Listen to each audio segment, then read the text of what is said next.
আসসালামু আলাইকুম। আশা করছি আপনারা সবাই অনেক ভালো আছেন। তবে ঠান্ডায় আমার অবস্থা খুব একটা ভালো নেই। খুব বেশি নাজেহাল। অ্যারেঞ্জমেন্ট দেখে নিশ্চয়ই বুঝতে পারছেন যে জন্মদিন সংক্রান্ত জিনিস। হ্যাঁ, আমার ভাবির জন্মদিন ২১শে নভেম্বর ছিল। তবে আমরা ২০শে নভেম্বর রাতে একটু অ্যারেঞ্জমেন্ট করেছি। এই যে কেকটা এনেছিলাম আমরা। কেকটা কিন্তু দুর্দান্ত মজা ছিল। ফুলের তোড়া দিয়েছিল ভাইয়া। তার মেয়ে তার জন্য গিফট এনেছিল। তার ছোট ননদ তার জন্য গিফট এনেছিল। সবাই মিলেই চেষ্টা করছিলাম ভাবিকে একটু স্পেশাল ফিল করাতে। আর এই যে স্যুপটা দেখতে পাচ্ছেন, এই সুপি নুডলসটা রান্না করেছিল আমার হাসব্যান্ড আমার ভাবির জন্য। মূলত আমার ভাবির যখন সেকেন্ড বেবিটা হয় তখন আমার হাসব্যান্ড তাকে রক্ত দিয়েছিল। আর সেই থেকেই হয়ে গেছে তারা রক্তের ভাই বোন। সবাই তাদেরকে এখন এক নামেই বলে, তোমরা তো রক্তের ভাই বোন। তো যাই হোক, তার রক্তের ভাই তার জন্য স্যুপ বানিয়েছে। সে খেয়ে তো আবেগে আপ্লুত হয়ে গিয়েছে। প্রকৃতির নিয়মকে মেনেই কিন্তু রাতের পরের দিন আসে। ঠিক তেমনি ২০ তারিখে পার করে আমরা ২১ তারিখে পা দিয়েছি। আজকে ভাবির জন্মদিন। সকালে তেমন কাজের কোনো চাপ ছিল না। সকালে রান্নাবান্না ছিল না। রাতে অনেক খাবারই বেঁচে গিয়েছিল, সেগুলো আমরা খেয়েছি। আর সকালে টুকিটাকি কাজগুলো করে নিয়েছি। তো ভাবলাম যে চাটা খেয়ে নেই, তাহলে একটু এক্সট্রা এনার্জি পাবো। আর এখন তো শীতের দিন। শীতকাল মানেই আমার কাছে জমকাল। যমরাজ যেন এসে আমাকে হাতছানি দিয়ে ডাকে। মূলত আমার কিন্তু নর্মালি শ্বাসকষ্টের সমস্যা রয়েছে, অ্যাজমার সমস্যা রয়েছে। তো সারা শীত ভরে আমাকে ইনহেলারের সহযোগিতায় চলতে হয়। তো শীতে আমি অসম্ভব রকমের অসুস্থ থাকি। তো শীত আসলেই না আমার প্রচণ্ড ভয় করে। আর সারা শীতে শুধু গরম পানি, গরম চা এগুলোর মধ্যেই থাকতে হয়। তো সকালের চাটা খেয়ে টুকিটাকি কাজগুলো করে নিয়েছি। দুপুরে ভাইয়ার বাসায় দাওয়াত। তো দুপুরে গোসল সেরে নামাজ আদায় করে চলে এসেছি ভাইয়ার বাসাতে। আর এসেই খোঁজ করলাম সর্বপ্রথমে যে আমার ভাতিজা কী করছে। সে আমাকে কিন্তু মোটেও পাত্তা দেয়নি। আমার বাসায় আসলে ফুপি ফুপি করে অস্থির করে ফেলে, আর তার বাসাতে গেলে সে আমার দিকে ঘুরেও তাকায় না। তো অনেকবার বললাম যে বাবা একটু দেখো আমি এসেছি, সে কোনোভাবেই আমার দিকে তাকাচ্ছে না। তো ওর এখানে আমি পাত্তা না পেয়ে ভাবলাম যে দেখি আমার মা কী করে। তো আম্মুর রুমে এসে দেখলাম যে আম্মু নামাজ আদায় করছেন। তো আম্মুর বারান্দাতে এসে ভাবলাম যে আপনাদের সাথে শেয়ার করি। আমার মায়ের বারান্দা থেকে ঠিক এই দৃশ্যটা দেখা যায়। ঢাকা শহরকে কিন্তু আমরা ইট কাঠের শহর বলেই জানি। ঠিক তাই, বিল্ডিংয়ের পর বিল্ডিং। এখানে আকাশ দেখাটাই যেন মুশকিল।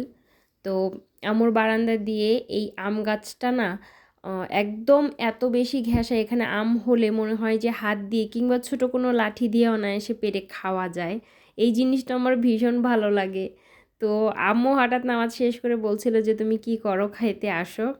তো খাবার খেতে চলে এসেছি। খাবারে কিন্তু আজকে অনেক আইটেম ছিল। গরুর গোশত থেকে শুরু করে লতি, পুঁই শাক, আরও অনেক ধরনের জিনিস ছিল। দুপুরের খাওয়া দাওয়ার পরে রেস্ট নিয়েছি। আর এখন বাজে প্রায় ৬টা, সন্ধ্যা ৬টা। এখন আমি, ছোট বোন আর ভাতিজি যাচ্ছি বাহিরে। ছোট বোনের বই কিনতে কিনতে আমার মনে হচ্ছে যে আমি একদম ফতুর হয়ে যাব। আমি অলমোস্ট বিরক্ত হয়ে গিয়েছি যে এত বই মানুষের কেন লাগে পড়াশোনার জন্য। তো যাই হোক, ছোট বোনের বই সংক্রান্ত বেশ কিছু জিনিস কিনতে হবে, আর ভাতিজির পার্সোনাল কিছু জিনিস কিনতে হবে, তার জন্য যাচ্ছি। কেনাকাটার পাট শেষ করে যখন ফিরে আসছিলাম তখন ভাতিজি বলছিল যে সে মোমো খাবে। তাকে কিন্তু মোমো গার্ল অনায়াসে বলা যায়। এত মোমো খেতে পারে এই মেয়েটা। ভাতিজি মোমো খেলো, আমি আর ছোট বোন চিকেন চাপ খেলাম। আর খাওয়া দাওয়ার পর্ব শেষ করে এখন চলে যাব বাসায়। তো বাসায় চলে এসেছি। ভাতিজির সামনে পরীক্ষা। তো পরীক্ষা যেহেতু হবে, তো ওর রিভিশনের কিছু বিষয় আছে। তো এর জন্য ভাতিজিকে বললাম তুমি পড়তে বসো। আর এদিকে ছোট বোন, সে বারবার এসে বলছে আমি তোমাকে একটু হেল্প করে দেই, দাও। তো ওকে আদা দিয়ে বসিয়ে দিয়েছি। আর অপর দিকে এসে দেখি ভাগ্নি পড়াশোনা করছে। তো তাকেও বললাম যে তোমাদেরও তো সামনে পরীক্ষা আছে, যেহেতু খুব ভালো করে পড়বার চেষ্টা করো, একটু ফাঁকি দিবে না। তো ওদের এগুলো বলে আমি চলে আসলাম রান্নাঘরে। আর যেহেতু ভাবির জন্মদিন, দুপুরেই আয়োজনটা করতে চেয়েছিলাম, কিন্তু কিছু কারণবশত করা সম্ভবপর হয়ে ওঠেনি। তো ভাবলাম যে রাতে বেলা মূলত ওরা খাওয়া দাওয়া করুক আমাদের সাথে, আমরা একসাথে বসে খাওয়া দাওয়া করি। তো তারই আয়োজন করছি। আয়োজন যে খুব একটা বেশি তা কিন্তু নয়, খুবই সামান্য আয়োজন। পোলাও করছি, গরুর গোশত করছি আর মুরগির রেজালা করছি। যেহেতু বাসায় সবাই খাওয়া দাওয়া করবো, এখানে বাইরের কেউ নেই, তাই মুরগির পা কলিজা গিলাই এগুলো দিয়ে দিয়েছি। তো গরুর গোস্তটা হয়ে গিয়েছে, আর এদিকে পোলাওটাও আলহামদুলিল্লাহ হয়ে গিয়েছে। এখন খানিকটা বেরেস্তা ছিটিয়ে দিয়ে এটা রেখে দেব। আর এইদিকে আমার মুরগির যে রেজালাটা রান্না করছিলাম ওটা একটু পানি দিতে হয়েছে বেশি করে, তার কারণ হচ্ছে দেশি মুরগি যেহেতু সিদ্ধ হওয়ার একটা ব্যাপার রয়েছে। তো এখানে খানিকটা বেরেস্তা দিয়ে আর হচ্ছে এখানে খানিকটা ঘি দিয়ে রেখে দেব। তো আলহামদুলিল্লাহ রান্নাবান্না কমপ্লিট হয়ে গিয়েছে, এখন খাবার দাবার খাওয়ার পালা। তো ওরাও এসে গিয়েছে, ওরা এখন বসবে খেতে। তো খাওয়া দাওয়ার পাটটা চুকিয়ে আপনাদের সাথে কথা হবে আবার পরে। এখন অনেক রাত, এখন রাত প্রায় 1টা বাজে। ভাবছেন যে আমরা কোথায় যাচ্ছি, কোনো দুর্ঘটনা হলো কি না? না, একদমই না, আমরা সবাই আলহামদুলিল্লাহ সুস্থ সবলই রয়েছি। অনেক দিনের ইচ্ছা ছিল একদম গভীর রাতে বের হয়ে যাব গাড়ি নিয়ে, একটু ঘোরাফেরা করব। তো সেই সুযোগটা এসেছে একটা ছোটো ভাইয়ের হাত ধরেই বলা যেতে পারে। আমার ভাবির ভাই হঠাৎ করেই বলল যে আপু চলেন, আপুর জন্মদিনের দিনটা তো চলেই যাচ্ছে, কেক কাটি আমরা 300 ফিটে যেয়ে। এর আগে কিন্তু আমি বেশ কয়েকবারই 300 ফিট দিয়ে আসলে যাতায়াত করেছি। ওইভাবে 300 ফিটে দাঁড়ানো হয় না, স্টে করা হয়নি। তো আমরা চলে এসেছি 300 ফিটের নীলা মার্কেটে। তো এই মার্কেটে আমার কিন্তু এটা প্রথমবার। এই নীলা মার্কেটে এসে না আমার একটা কক্সবাজার ভাইব দিচ্ছিল নীলা মার্কেটটা আমাকে। তো যাই হোক, এখানে নাকি রাতের বেলায় মানুষ থাকে, ভোর হতে না হতেই নাকি দোকানপাট বন্ধ হয়ে যায়, এমনটাই শুনেছি। তো আমরা যারা এসেছি আমরা কিন্তু অনেকজনই এসেছি, সবাই মিলে বসে আছি, আমাদের চায়ের অপেক্ষা করছিলাম। আর এখানে অনেকগুলো স্টল দেখলাম, হাঁসের মাংস দিয়ে মানুষ রুটি খাওয়ার যে ব্যাপারটা এটাও দেখলাম। তো অবশেষে আমাদের চাটা চলে এসেছে, এখন আমরা চা খাবো। তো দেখি এখানে কি স্পেশালিটি রয়েছে চায়ের মধ্যে। এখানে নাগরদোলারও ব্যবস্থা ছিল। তো যে ভয়ঙ্করী যে নৌকাটা দুলছে এটাতে উঠে আমার ভয়াবহ রকমের এক অভিজ্ঞতা হয়েছিল জীবনে একবারই। তো এই অভিজ্ঞতাকে মাথায় রেখে আমি আর জীবনে কোনো দিন এই নৌকাতে চড়তে যাই না। তো পাশে যেটা ছিল গোল গোল আকারে ঘুরছিল, এটাতে আমি এর আগে এভাবে কোনো দিন চড়িনি। তো খুব শখ করেই বলছিলাম আমি, ভাগ্নি, ছোটো বোন, ভাতিজি যে আমরা এটাতে চড়বো। তো ছোটো বোন আর ভাগ্নি মূলত একটাতে চড়েছিল, আমি আর ভাতিজি একটাতে বসেছিলাম।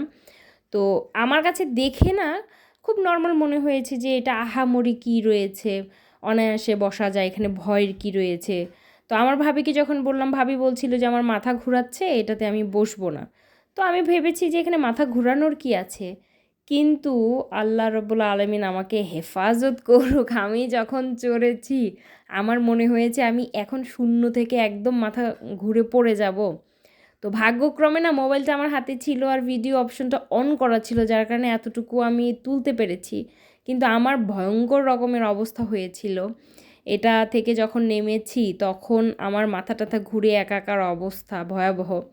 তো 300 ফিট এই তো চলে এসেছি আবার আমরা নীলা মার্কেট থেকে। আর মূলত যে কাজের জন্য আসা সেই কাজটাই সম্পূর্ণ এখন হচ্ছে। ভাবির জন্মদিন উপলক্ষে যাওয়া হয়েছিল। যতটা আনন্দ নিয়ে এই ভিডিওগুলো করেছিলাম, এখন যখন ভয়েস ওভার দিচ্ছি তার থেকে হাজার গুণ বেশি মন খারাপ ছেয়ে যাচ্ছে। কিছু কিছু সময় থাকে যে একই সাথে সুখ আর দুঃখের অনুভূতি হয়, এখন ঠিক সেরকমটাই হচ্ছে। সোশ্যাল প্ল্যাটফর্মে আসলে সব কিছু বলা যায় না, ব্যক্তিগত অনেক সুখ কিংবা দুঃখের ব্যাপার থাকে যেগুলো আড়ালে রাখতে হয়। বিষয়টা এখন ঠিক তেমনই। আমি খুবই সামান্য, খুবই ক্ষুদ্র মানুষ, আমার পক্ষে অনেক কিছু কেন কোনো কিছুই করা সম্ভব নয়।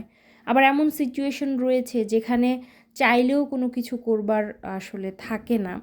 আল্লাহ রাব্বুল আলামিনের কাছে দোয়া করি সমস্ত খারাপ পরিস্থিতি থেকে হেফাজত করুন, ধৈর্য ধরার তৌফিক দান করুন। তো আজকের এই ভিডিওটি এই পর্যন্তই, সবাই অনেক ভালো থাকবেন। আজকের মতো আসছি, আল্লাহ হাফেজ, আসসালামু আলাইকুম।